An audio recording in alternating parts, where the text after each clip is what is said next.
नमस्कार साथियों, एक बार फिर से आप सभी का स्वागत है डीएलएड एकेडमी के इस यूट्यूब चैनल पर, जहां हम अब इस वीडियो में बात करने वाले हैं बीएसटीसी फर्स्ट ईयर और सेकंड ईयर दोनों के लिए जो कंबाइंड टॉपिक चल रहा था संख्या पद्धति, उसकी क्लास नंबर सेकंड। अब इस वीडियो में हम बात करने वाले हैं कि यदि ऐसा प्रश्न आ जाए कि परिमेय और अपरिमेय संख्या में क्या अंतर है, तो आपको क्या लिख कर आना है। तो मैं आपको वहां क्लियर कर देता हूँ, बिल्कुल आप हूबहू कॉपी करें या ऐसा का ऐसा लिख के आए। इसमें जो है ज़्यादा संभावनाएं रहती हैं जैसा आप लिख के आते हो, क्योंकि थ्योरी लिखना और गणित में लेखन शैली बहुत इंपॉर्टेंट होती हैं। तो समझदारी दिखाते हुए हम बात करते हैं कि रेशनल नंबर्स क्या होते हैं। हिंदी मीडियम के विद्यार्थी और इंग्लिश मीडियम के विद्यार्थी दोनों के लिए जो है इक्वल क्लासेज हैं। दोनों में कोई ज़्यादा डिफरेंस होता नहीं है, बस उनको थोड़ा-सा ट्रांसलेट करके लिख के आना होता है। तो यहाँ हम बात करते हैं कि जो परिमेय संख्याएँ होती हैं, उन्हें हम P/Q के रूप में लिख सकते हैं। याद रखिए P/Q, न कि A/B। परिमेय संख्याओं को P/Q के रूप में लिखेंगे। बस शर्त ये है कि जहाँ P और जो Q होंगे, वो आपके पूर्णांक होने चाहिए। पूर्णांक का मतलब होता है माइनस या प्लस वाली कोई भी संख्या, जहाँ आप नीचे जो है Q को 0 नहीं लोगे, क्योंकि 0 वैल्यू रखने के बाद अनंत तक जो है चीज़ें निकल के आती है और उसका कोई फिक्स मान निकल के नहीं आता है। तो इसलिए हम कह सकते हैं कि परिमेय संख्या वो है जहाँ P/Q का रूप होगा। P और Q का कोई वैल्यू होना चाहिए, चाहे वो प्लस में हो या माइनस में हो, बस Q 0 नहीं होना चाहिए। ये तो हो गई आपकी परिभाषा। अब हम ये बात करते हैं कि परिमेय संख्याओं की विशेषता क्या है। तो पहली विशेषता ये है कि जो शांत संख्याएं होती हैं, जिनमें कोई हरकत नहीं होती, हलचल नहीं होती, वो क्या होती हैं? परिमेय संख्या होती हैं। जैसे आपने देखा 5, अब 5 में कोई हलचल है ही नहीं। आप 5 को 5/1 लिखो, तो 1, 2, 3, 4 माइनस की संख्या है, प्लस की संख्या है, ये क्या होती हैं? सभी परिमेय संख्या होती हैं। जैसे आपने लिखा -4, -4 को -4/1 लिख सकते हो, यानी P/Q का रूप बन जाता है। तो जो सामान्य संख्याएँ होती हैं, चाहे वो प्लस की हो या माइनस की हो, जिनके दाएँ-बाएँ दशमलव नहीं लगा हो, मतलब दाईं तरफ दशमलव लग के कुछ आगे नहीं दिया गया हो, तो वो शांत संख्याएँ जो हैं, आपके परिमेय होगी। अगला है आवर्ती संख्याएँ, जो जितनी भी आवर्ती संख्याएँ हैं, भाग देने के बाद जिनमें कुछ ना कुछ पॉइंट बन जाते हैं, तो अगर वो कुछ पॉइंट आगे जाके रुक जाएँ, वो आवर्ती संख्याएँ या जो शांत संख्या भाग देने के बाद जो बचता है, हम शांत संख्याओं का मतलब 2 तरह की शांत संख्याएँ समझ सकते हैं। एक वो जो रुकी हुई हैं, एक जैसे 1/4 हैं। अब 1/4 का जब हम भाग देते हैं, तो हमारे पास वैल्यू निकल के आती है 0.25। क्या निकल के आती है? 0.25। तो ये भी एक शांत संख्या है। क्या है? शांत हैं, क्योंकि इसकी वैल्यू दशमलव के बाद रुकी हुई हैं। ये लगातार नहीं चल रही हैं। तो ऐसी संख्या क्या कहलाती हैं? शांत संख्या, और ये परिमेय हैं। और अगला है आवर्ती संख्या। अब आवर्ती से हमारा तात्पर्य होता है कि जब हम नीचे वाली संख्या का ऊपर वाली संख्या में भाग देंगे, तो कंटिन्यूअसली जो संख्या आएगी दशमलव के बाद, वो चलती रहेगी। तो जैसे 1/3 है, अब 3 में 3 का भाग देंगे 1 में, तो इसका मान आएगा दशमलव 3, 3, 3, 3 ऐसे करके। तो कंटिन्यूअसली चल रही हैं, लगातार संख्याएँ चल रही हैं, तो हम कह सकते हैं कि ये आवर्ती हैं। और ये जो आवर्ती हो रही हैं, वो अशांत आवर्ती हैं। किस प्रकार की हैं? अशांत आवर्ती, जो शांत नहीं होने वाली, लगातार कंटिन्यूअसली चलती रहेगी। तो ये आवर्ती वाली संख्या भी परिमेय कहलाती हैं। तो 2 प्रकार की संख्या आप समझ गए कि जो सामान्य संख्या होती हैं, जो शांत रूप से दिखाई दे रही हैं, जैसे 1, 2, 3, 4 माइनस वाली संख्या है, वो परिमेय हैं।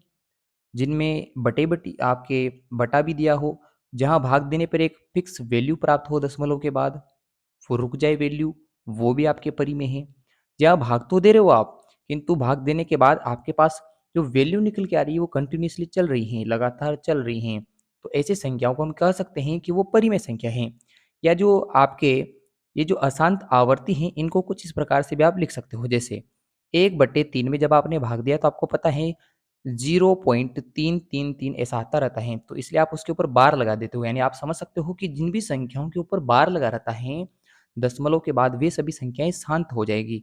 या अशांत आवर्ती हैं, तो उनको हम कह सकते हैं परिमेय संख्याएं। तो ये आपकी परिमेय संख्याओं की फुल डिटेल हो चुकी है। इससे ज़्यादा कभी आपको किसी कॉम्पिटिशन एग्जाम में या एकेडमिक एग्जाम में लिखने की आवश्यकता भी नहीं होगी। अब हम बात करते हैं अपरिमेय संख्याओं की, यानी इर्रेशनल नंबर्स की। बिल्कुल उसका अपोजिट है। पहली बात तो ये देखते हैं कि परिभाषा है क्या। तो P/Q का रूप जिस भी संख्या का नहीं होगा, वह अपरिमेय संख्या होगी। सीधी सी बात है, जिसका P/Q रूप होगा, जहाँ P और Q की कोई वैल्यू है, वो तो आपके कहलाएगी परिमेय और जो ऐसा रूप नहीं बनेगा वो अपरिमेय होगी।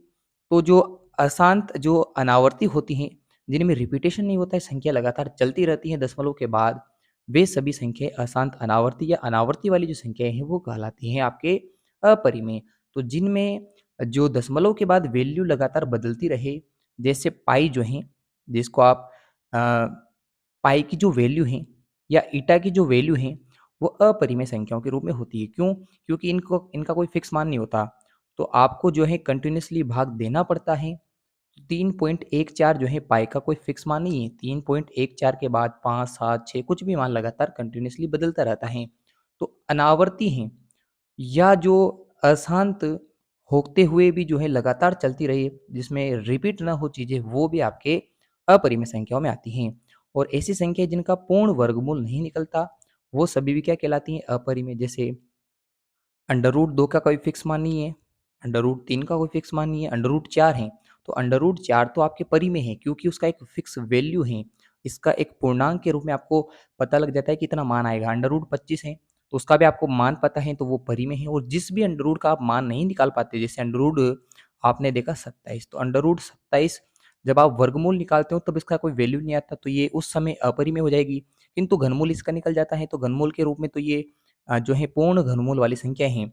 तो जिनका पूर्ण वर्गमूल नहीं निकलता है, वे सभी संख्या जैसे अंडर रूट 24 ये क्या कहलाएगी? अपरिमेय कहलाएगी। तो मैंने जो कहा, हो सकता है कि किसी को एक बार में समझ में नहीं आया हो, तो इसलिए आप ऐसा कर सकते हैं कि वीडियो स्टार्टिंग से पूरा देखिए, क्योंकि चीज़ें बार-बार रिपीट करने से समझ में आती हैं। एक बार देखने पर तो ऐसा है कि जिन्होंने पहले पढ़ रखा है वो इसे अच्छे प्रकार से समझ पाएगा।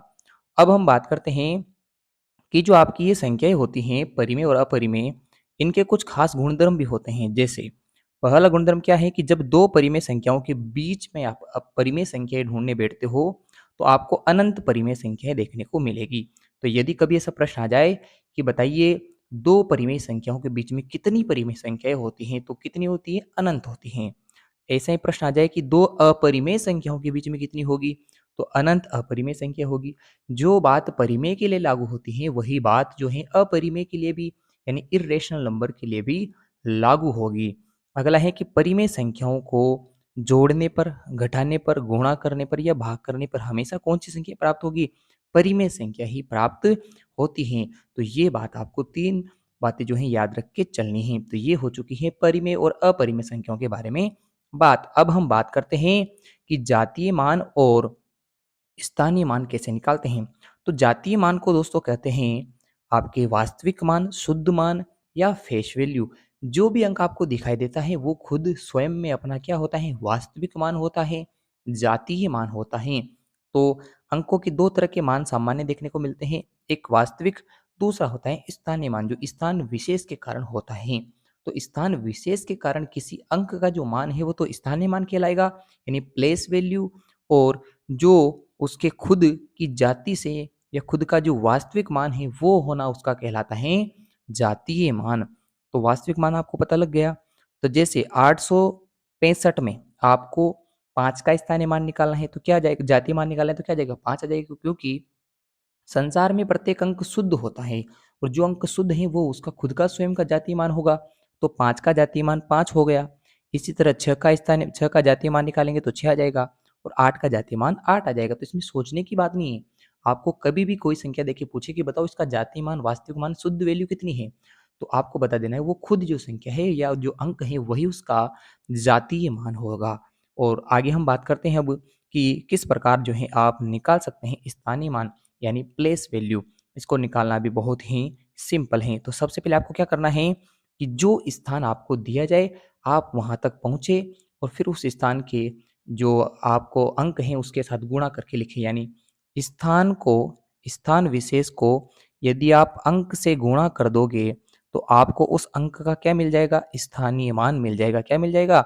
स्थानीय मान। स्थानीय मान निकालना बहुत सिंपल है, कोई कॉम्प्लिकेटेड चीज़ें नहीं होती हैं। बस ज़िंदगी में अप्लाइड मैथ जो है पढ़ना सीखिए, उपयोगित जिसका उपयोग है, जिसको आप प्रयोग कर पाए वो सीखिए। तो हम इसका अब निकाल के देखते हैं। जैसे कोई भी जो आपको अंक दे रखा है उसको एक बार निकाल के देख लेते हैं। यहाँ पर आपको दिया हुआ है कि 568 है। 568 में आपसे कह रहा है कि 8 का बताइए सबसे पहले आप स्थानीय मान कितना होगा। हमने कहा कि उसका स्थानीय मान जो है वो किस स्थान पे बैठा हुआ है, इकाई के स्थान पे। इकाई का मतलब होता है 1। अब उसको गुणा करना है किससे, खुद 8 से। तो 8 को इकाई के अंक यानी 1 से गुणा करने पर 8 का स्थानीय मान कितना निकल गया है, 8 आ गया। अब आपने कहा चलो ये तो हमें निकालना आ गया, अगला निकालते हैं 6 का। तो 6 का भी बिल्कुल ऐसे निकलेगा। आपने कहा 6 जो है दहाई के स्थान पे यानी 10 के स्थान, दहाई का मतलब होता है 10 के स्थान पे है, उसको किससे गुणा कर देंगे, 6 से। तो कितना आ गया, 60 आ गया। इसी प्रकार यदि आपको 5 का निकालना है तो आप कैसे निकालोगे, इकाई दहाई सैकड़ा, सैकड़ा का मतलब होता है 100। तो 100 के स्थान पे कौन बैठा है, 5। तो 5 को 100 से गुणा कर देंगे, कितना आ गया, 500। तो ये होता है बेसिक मेथड, जहाँ हम जो है सामान्य चीज़ों का प्रयोग करके जो है जातीय मान और स्थानीय मान निकाल सकते हैं। और अब हम बात करते हैं कि कोई दूसरी विधि है। तो हाँ, दूसरी विधि भी है, हमने आपको पीडीएफ प्रोवाइड करवाई है, आप इसे अच्छे प्रकार से पढ़ सकते हो। अब इसका दूसरा मेथड देखते हैं। इसमें क्या करना होता है कि हमें स्थान का पता लगाना होता है और उस स्थान के बाद जितनी भी संख्याएं हैं या जितने भी अंक हैं उतने आप जीरो गिन के उसके पीछे लगा दोगे। कैसे, जैसे आपके सामने ये संख्या है, अब इस संख्या में आपको सभी जो है अंकों का स्थानीय मान निकालना है। हम आगे से निकाल रहे हैं तो आप देख लीजिएगा। अब आपने देखा कि 8 के बाद जो है कितनी संख्याएं हैं, तो आपने कहा 4, 5, 7, 9, 2, 1, यानी 8 के पीछे जो है 6 संख्या हैं। कितनी हैं, 6 अंक हैं। तो आपने 8 के पीछे 6 अंक हैं तो 6 जीरो लगा दिए। तो ये मेथड सबसे बढ़िया रहता है, जिसमें आपको ज़्यादा दिमाग लगाना भी नहीं पड़ता।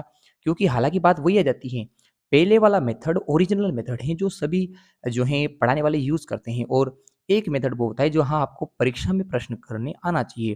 तो आप इसे कैसे करोगे, आपको सिंपल पता होना चाहिए कि जिस भी अंक का स्थानीय मान निकालना हो सबसे पहले उस अंक तक जाइए, उसके बाद कितने अंक दे रखे हैं उतने ही जीरो उस संख्या के पीछे लगा दीजिए। जैसे हमें निकालना है यहाँ पे 5 का स्थानीय मान, तो हमने कहा कि 5 के बाद 4 संख्याएं हैं, तो 5 के बाद आपने कितने जीरो लगा दिए, 4 जीरो। तो इस प्रकार जो है आपने यहाँ 5 का स्थानीय मान निकाल लिया है। तो इस पूरी पीडीएफ में आपको एक और प्रश्न दे रखा है, तो ये अच्छे प्रकार से आपने यहाँ स्थानीय मान निकालना भी सीख लिया है। नेक्स्ट वीडियो में हम बात करेंगे रोमन संख्याओं की, और साथ ही में बात करेंगे कि रोमन अंक कैसे लिखे जाते हैं, और इसके अलावा जो तथ्य हैं आपकी संख्या पद्धति के वो यहाँ हमें देखने हैं।